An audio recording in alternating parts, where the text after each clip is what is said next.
Hello everyone, how are you all?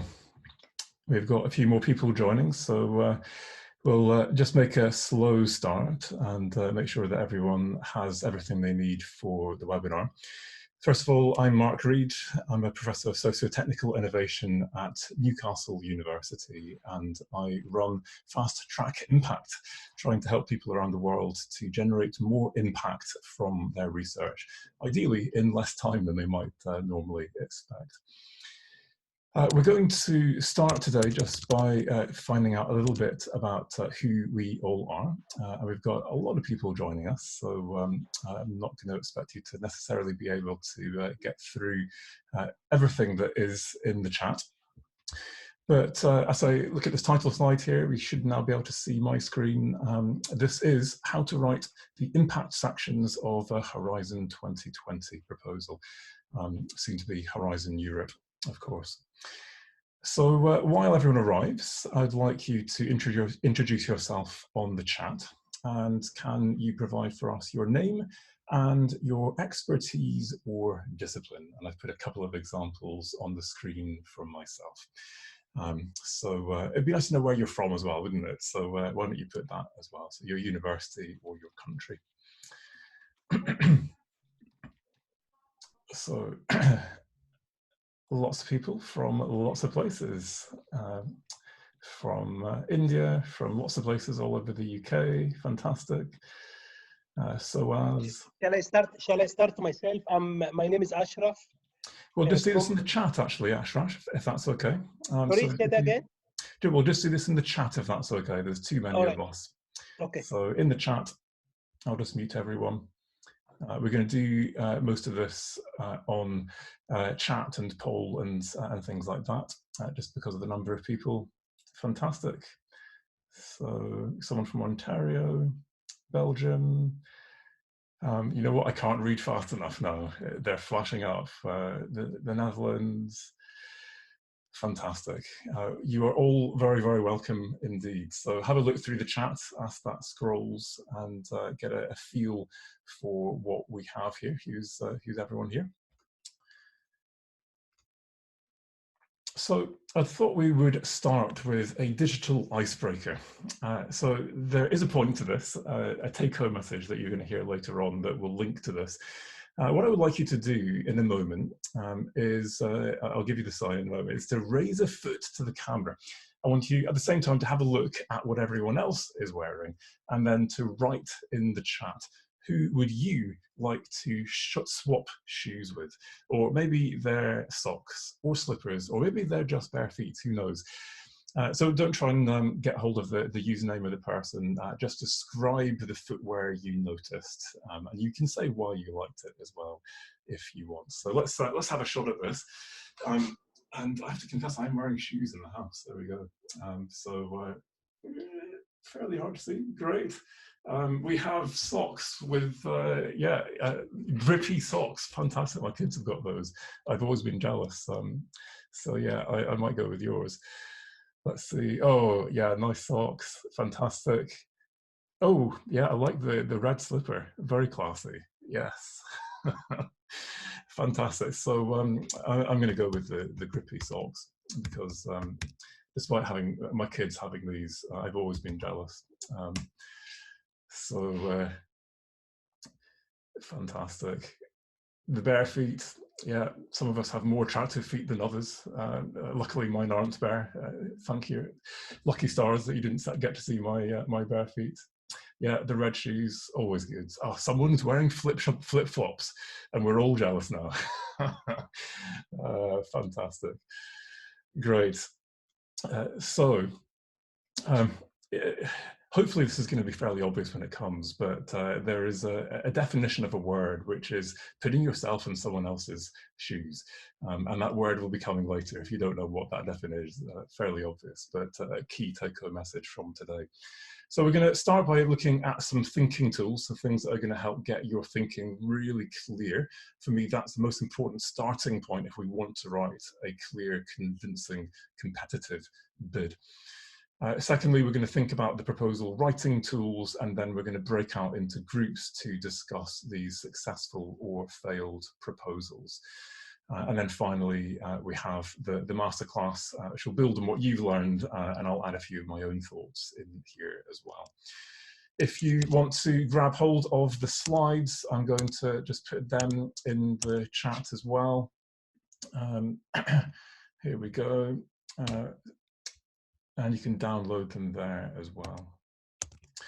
So let's think about impact in a clearer way than we might normally do. For me, the word impact is quite challenging because it implies maybe something good, maybe something bad. It's not really clear what I might mean by impact. For me, what I like to do is to replace this very simply with the word benefit. For me, a benefit now instantly tells me whether I've got impact.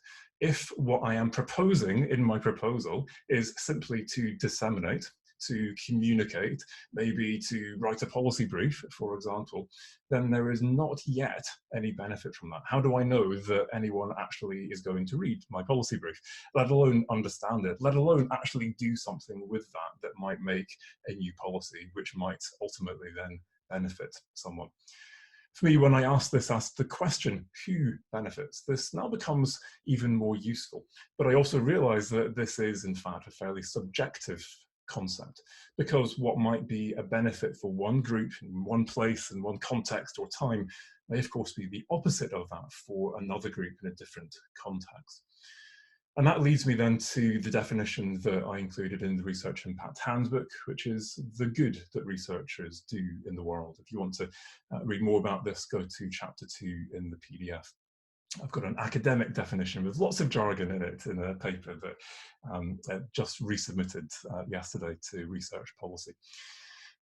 For me, if I break this down, this is the good that researchers do in the world, because this is a value judgment. As I just mentioned, my good might be your bad. There is agency built into my definition. Although in some cases, your research gets taken up without you knowing about it, and someone else goes off and makes a difference. Typically, we as researchers have to take our research to someone who might benefit from it. So by definition, the impact generation process is a process of us as researchers taking the data and information that we publish and turning that data and information into knowledge in somebody's head, and ideally somebody who can benefit from that or use that in some shape or form to benefit others.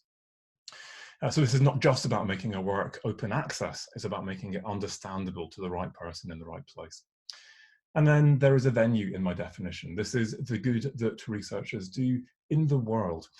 So let's ask ourselves, what can we do beyond the academy that will help people out there, not just our students, our postdocs, our academic community, our discipline. So this is something which goes way beyond the world of citations and many of the things that we might get through altmetrics, for example. So what I want to do now is to get you guys to do a bit of work, and I'm going to ask you to vote in a poll. And this is a slightly challenging question, I will confess. So here's my definition. And I want to try and collectively build a typology of impact. So up to 10 different types of impact that we might try and aim to achieve in a proposal. And what we're doing now through this typology is enabling us to think much more broadly than we might otherwise think. So I do environmental research and I get stuck in that environmental box. And can I now think about the social benefits of those environmental impacts that I'm managing to reduce, for example? So there's one example of something which is definitely an impact.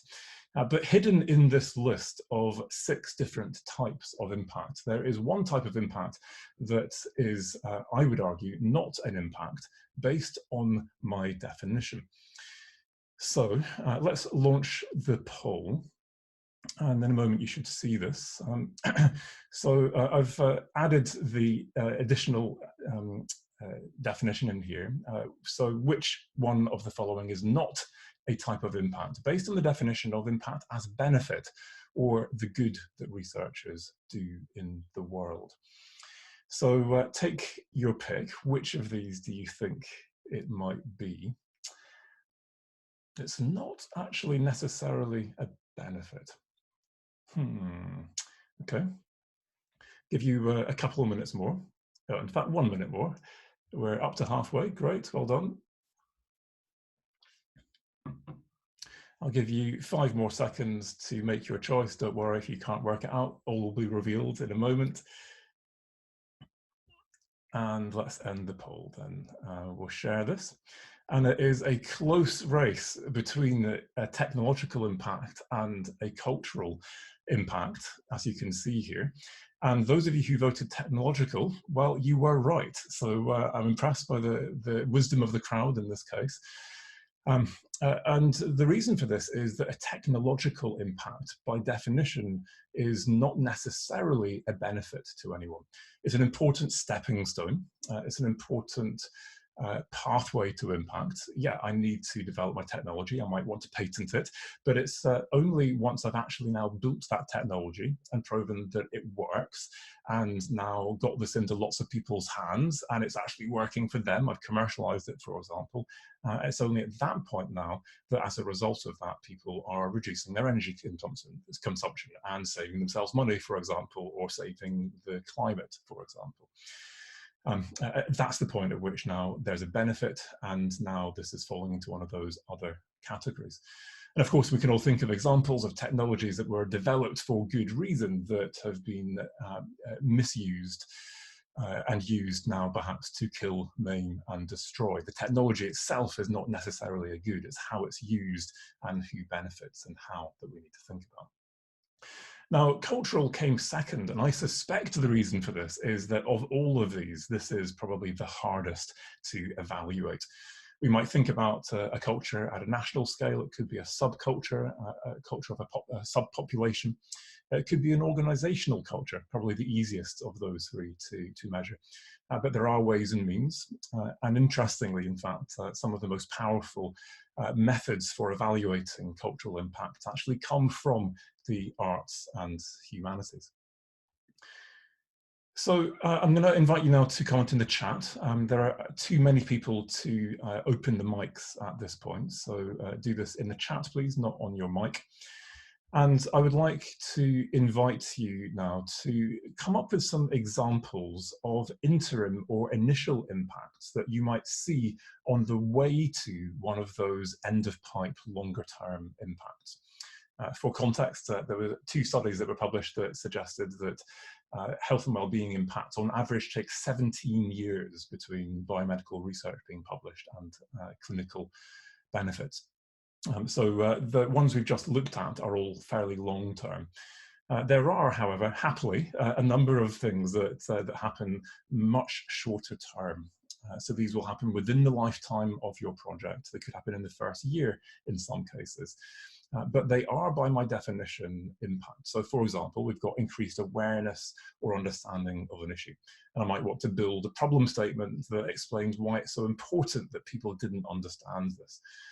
In a policy context, I was recently working with some colleagues in the UK government and made them aware that a strategy they're developing, that it would not work. I didn't sadly have the answer to how to fix it, but they were very interested to see the evidence that this was probably not going to work, and it is now on hold pending some further research to work out how to solve the problem. The fact that I am now aware there's a problem, even if I can't solve it, is clearly a benefit in that kind of context. So I'm going to turn my camera back on. Let's have a look at some of the things that, that we've got here. And the key thing that we're trying to make sure we're not falling into the trap of here is we're talking about only applied research or engagement. So for me, creating a prototype, unless there's someone who is benefiting from that prototype, that is an important stepping stone. It's part of the research, the applied research process very often. If this is something that I've trialed now in a case study, in a pilot program, and it has worked, then there may well be significant benefits for a small group, but the reach will be tiny. And in that case, yeah, maybe. We've got someone talking about networks. This is something I wasn't expecting to come out. This is one of the harder ones to spot, but capacity building impacts. So the most obvious capacity building impacts are, well, I've trained people, you've got a skill that you can use, fantastic, or we built some new kit or some infrastructure, whatever. But what about that idea of enduring connectivity? As a result of my project now, we have people who are connected to each other who were not connected before. And as a result now, when disaster strikes, I know who to pick up the phone to, I can access resources, expertise, etc. So lots of great ideas here. Policy being one, very well spotted. It's not in the list, it is an obvious one. And I've put it there as an interim impact because, well, great, I've got a policy, but what is the thing that happens next? So if we're building these impact goals, should a policy be that end point?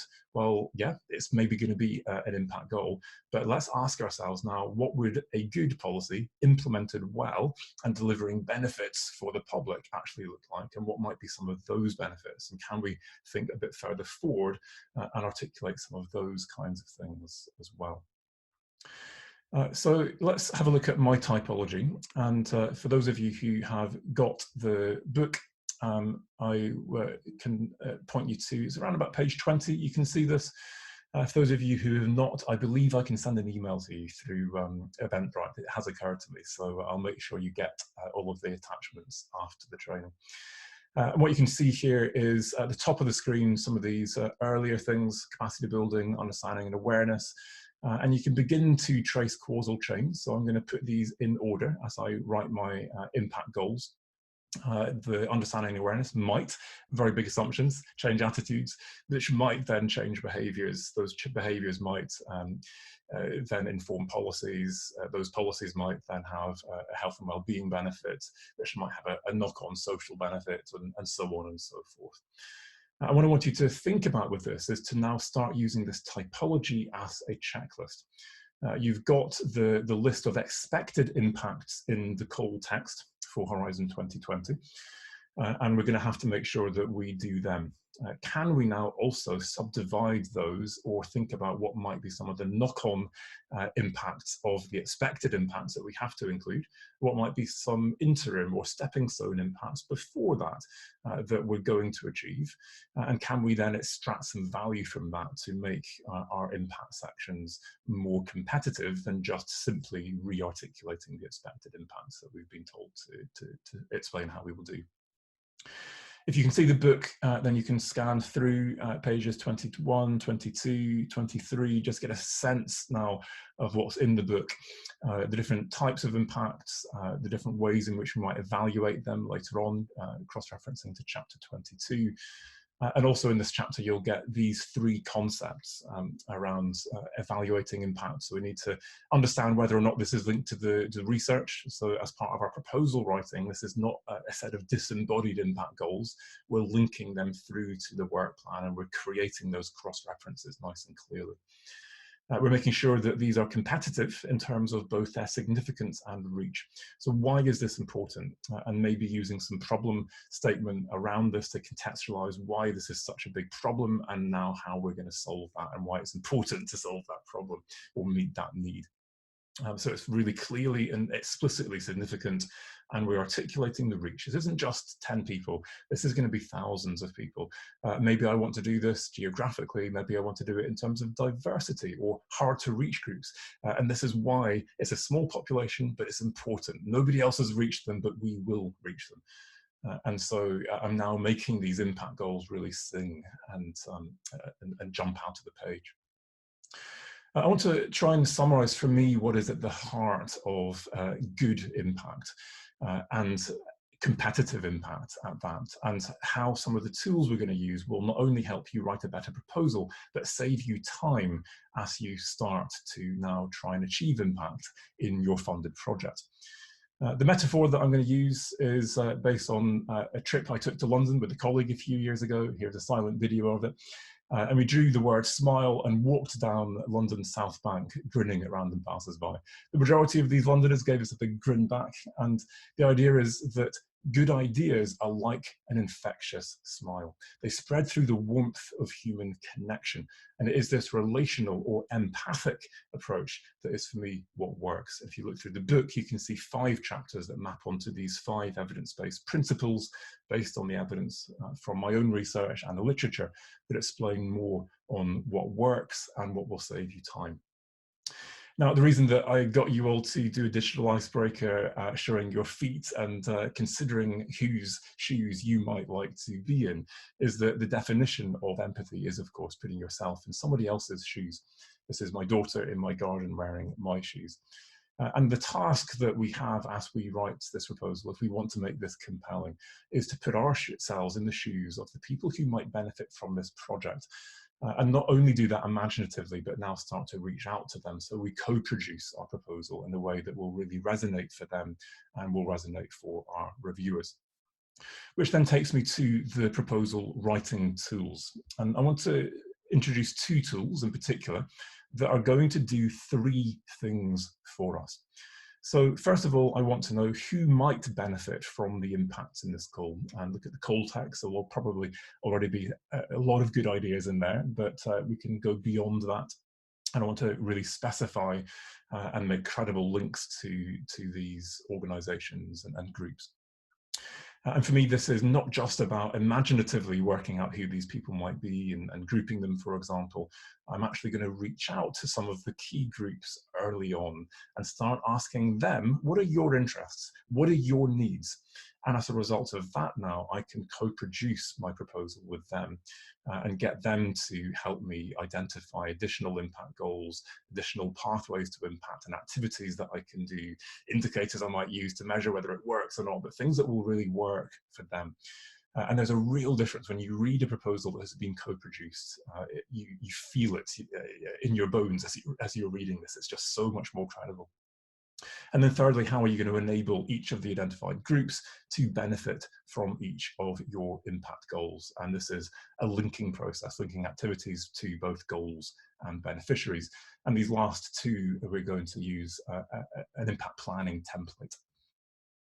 So stakeholder analysis, if you want to look in the book, this is chapter 14. Otherwise, through Google Scholar, just put in stakeholder analysis, and this is, I think, is the 2nd most cited paper, open access via Google Scholar, or you can get my advanced stakeholder analysis method via my blog. But in brief, if you want to turn to your electronic handout, if you've managed to download that, if not, scroll back through the chat to find my links. We're asking essentially 3 questions. Who's interested or not? Who's got influence? This is indirect now, to either facilitate or block my impact, and who might be impacted positively or negatively in more direct mode. And I'm going to ask myself why. So looking through the columns in this, I'm going to list names or organizations. I just do whatever comes to my mind first, whoever I think might be most interested. I'm describing their interest, not just rating it. It's that qualitative data that is most useful to me. And then in the last 2, I'm thinking about the level of influence to either facilitate or block my impact, or their impact. So for example, there are organizations who might be ideologically opposed to my research, who might try and prevent me from doing what I want to do.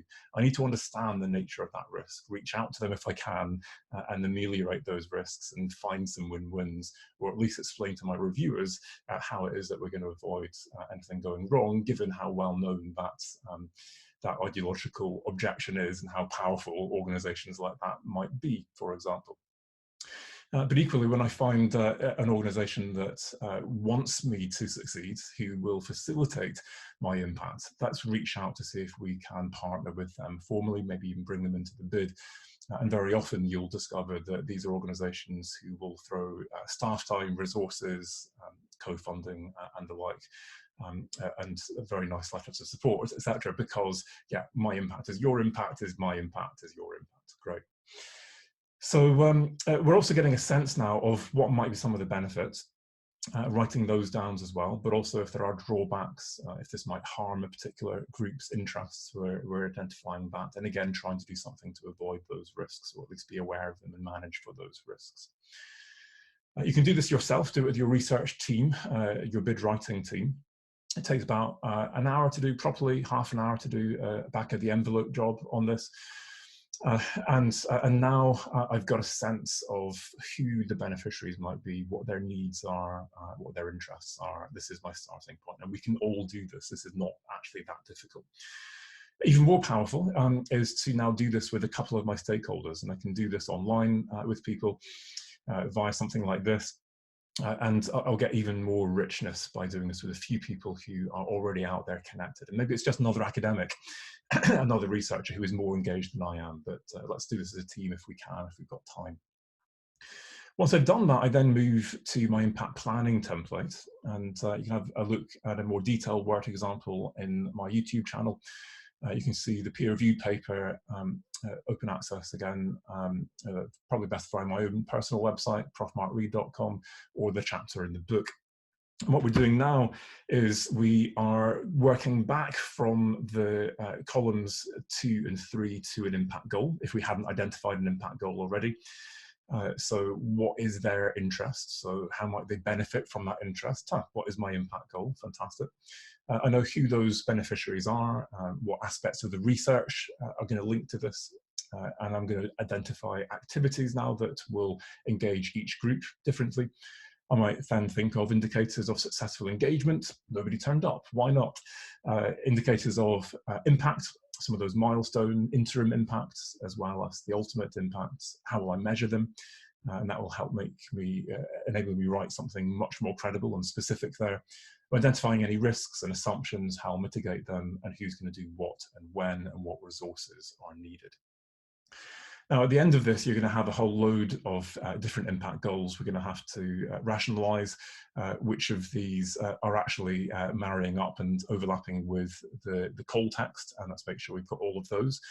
But I've got now a whole lot of additional ones, and I can choose which of those I think I have resource to do, which of those link nicely to the expected impacts in the call. And I'm building something now that has all of the raw material ready to start writing the bid itself. You've got a worked example here from one of my own projects. This is a £1.5 million UK Research Council funded project. So on the handout, you can see that if you want a bit more of a sense of what that might look like. I'm typically not submitting this with my bid. These things get quite long. This is my homework now to start getting my thoughts together so I can write something really credible in the next stage. So we're halfway through at this point, and this is the point at which we are going to have a look at some real example bids. In a moment, I'll explain how you're going to work the breakout rooms. We'll move to your breakout room. Just click the link and you'll suddenly jump into that room with 4 or 5 random people.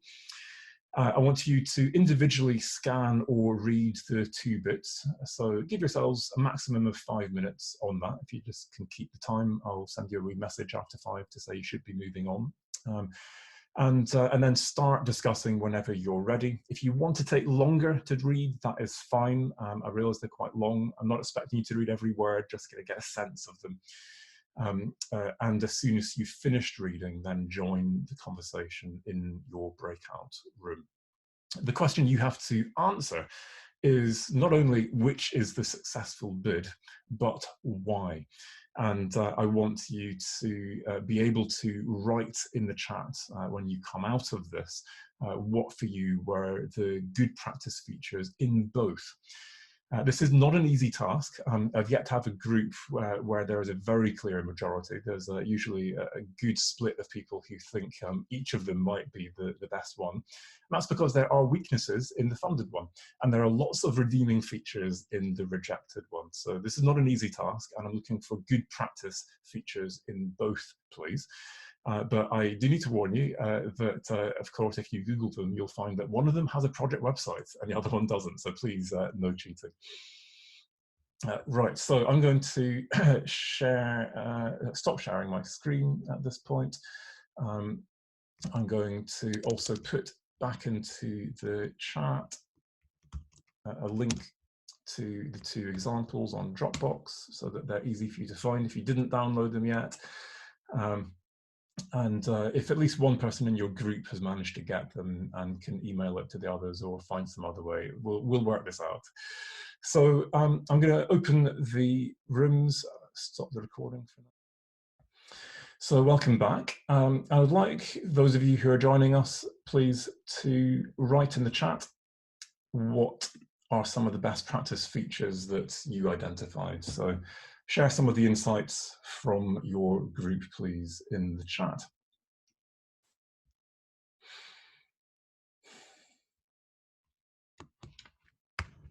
So one thing we talked about was the sweet table mapping research to impact and beneficiaries. So don't tell me who you thought was funded yet, guys. The theory of change being visible, fantastic. Great, so we are all back in the same room again now. I'd like you to write in the chat, don't open your mic please. If you can write in the chat what you thought were some of the key good practice features. And while you're doing that, I'm going to open up a poll and ask you to vote. Which of the two bids do you think was successful? Was it sweet or agriculture? As someone has already pointed out, success depends on lots of other things, not just how good are the impact sections. And I think that there are good and poor things about the impact sections of both, which is why I'm expecting this to be a close race. But I do think that one of them is marginally superior for a number of reasons, which we'll hopefully be able to see. That's almost all of you voted now, so thanks for all the great inputs. 10 seconds left to vote on this. Yeah, lots of aspiration in sweets. How solid is that? That's the question. How specific is it? Some people like the specificity, the structure of agriculture. So we finish that and share the results. And as predicted, it was a close race, but sweet won that race. And in fact, sweet was indeed the funded proposal. And I'm going to suggest, yes, congratulate yourselves, a pat on the back, that there are a number of things about the sweet proposal that are superior, but in terms of the impact sections, but there are lots of very good things equally about the agriculture proposal as well. I should say that I was on both of these proposals and I helped with them both, more successfully in one case than the other, clearly. So we've got a sense of which one worked and what some of those good practice features are. I'm going to give you a couple of key points and then some take-home messages at this point. So let's bear in mind that Horizon 2020 has expected impacts. There are no rules around adding additional impacts, but you need to keep in mind value for money. So this, you're not doubling the number of impacts, I would suggest, but let's have a think about some related impacts, some knock-on additional things, and where possible, co-developing those with our partners to make them really credible. We're making sure that this is not just the impact sections, we're linking those impacts throughout the proposals. And you saw in both of those, the part of the work plan that showed that linkage back from the research into those impact sections. And various ways to make them measurable. So we had examples of different indicators that were used. And I think, yeah, the comments about the sweet one and how realistic that was, well, yeah, when you start looking at some of those indicators, you begin to ask questions. And we're going to have to ask ourselves some questions on this project as to how we do that, because we did get the funding.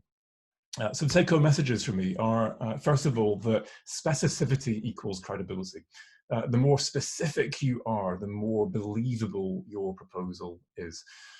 So whether this is the names of the organizations you're working with linked to letters of support and such like, yeah, we're going to work with the government of this country, but yeah, do I really believe you? Not really, until you tell me the name of the department and the team in that department and the policy agenda that they're working on. There are a number of components you need, and for me, a problem statement is important. We need an evidence-based problem statement that articulates the nature and scale of the need.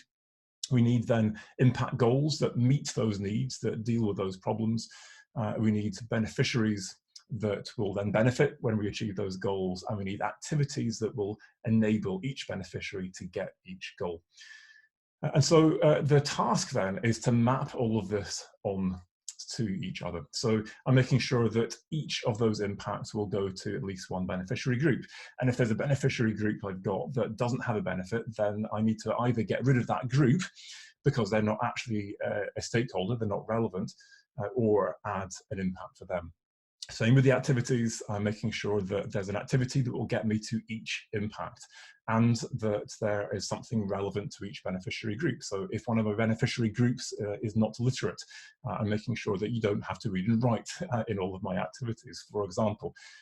And I might get some connectivity between activities, and where I've got an orphan activity, for example, we'll have a Twitter account or a YouTube channel, I get rid of it. Or actually, yeah, it's there for a reason, that's why, and I make it linked. So in summary, what we're doing here is we've got this pink triangle. We're trying to get connectivity between our goals, beneficiaries, and activities. And this is now surrounded by a problem statement that enables me to understand why this is significant and far-reaching in context. If you want to find out more about this, go to my impact guides on my website. You can get lots more information on this. You can also sign up for follow-up training, and this gives you an opportunity to engage with me a bit more. You get an email from me every week for 5 weeks, explaining how you can embed this, the principles and the tools that we've talked about today in a research project, as well as in writing a proposal. You can see all of the rest of the online courses that we do on this page, training courses. I'm going to drop these into the chat so that you can see these. And this is how you can get all of my latest resources dropped into your inbox every month or two. So just sign up to the mailing list there. I'm going to stop my share at this point so that you can get some of those links. And we've got a couple of minutes if people want to ask some questions on the chat. I'll try and answer some of those questions. So the links that I just gave you are in there now. And any questions at this point? And while you ask those questions, I'll just leave my contact details up here for you. Here we go. Fantastic. So loads more resources, my guide, and also on Twitter.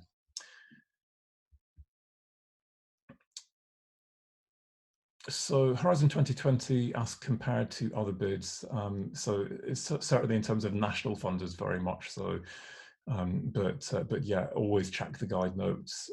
Horizon 2020 is one of the biggest and most applied European funds, which is why I focused on that. Reverse engineering from impact all the way through, I think is a great idea. You've probably heard of the idea of theory of change. What is the impact I want to see? What will be the things that immediately precede that? And then what precedes that all the way back to my research and where I am now. The impact planning template is a logic model that effectively enables you to do that in a very quick and easy way compared to a theory of change. For impact tracking, I use the productivity app Evernote. So if you just go to Fast Track Impact /Evernote, you can see my guide for using that. It costs £20 per year to get the functionality that I use, but it's still the cheapest tool on the market. And for me, the most effective, unless you want to go with something like the Vertigo Ventures Impact Tracker, which is the most sophisticated, but also the most expensive impact tracker tool on the market, in my opinion.